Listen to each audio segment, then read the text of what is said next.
శ్రమ లేకపోతే దేవునికి నువ్వు సమీపముగా రాలేవు. శ్రమ అని అగ్ని వచ్చిందనుకో, ఆటోమేటిక్ గా యేసయ్య దగ్గరికి వచ్చి ఆయన పాదాల మీద పడిపోతాం. శ్రమ లేనిదే సింహాసనము, శ్రమ లేనిదే మోకాల జీవితం, శ్రమ లేనిదే ప్రార్థన జీవితం రాదు. కొన్ని నిన్ను శ్రమలో ఆయన్నే పెడతాడు. ఎందుకు పెడతాడనంటే నువ్వు కాస్త దూరంగా ఉన్నావు, ఆయనకు దగ్గర తీసుకొని రావడానికి అడ్డుగా ఏమున్నాయో వాటిని ఆయన తొలగించి నిన్ను దగ్గరికి తీసుకొచ్చుకుంటాడు. ఒంటరి వాణిగా చేసేస్తాడు.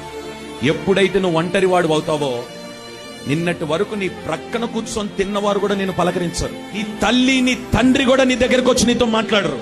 కుటుంబం అంతా నేను దూరం పెట్టడం ప్రారంభిస్తుంది. ఎందువరకో తెలుసా? ఆ ఒంటరితనంలో నేను దేవునితో మాట్లాడాలని. నువ్వు ఒంటరిగా ఉన్నప్పుడే నీ కుడి చేయి పట్టుకొని నీకు సహాయము చేస్తాడు. నిన్ను శ్రమ పెడుతున్నాడు అని అంటే నువ్వు సంతోషించాలి. ఎందుకో తెలుసా? ఈ శ్రమ నాకు మేలాయను.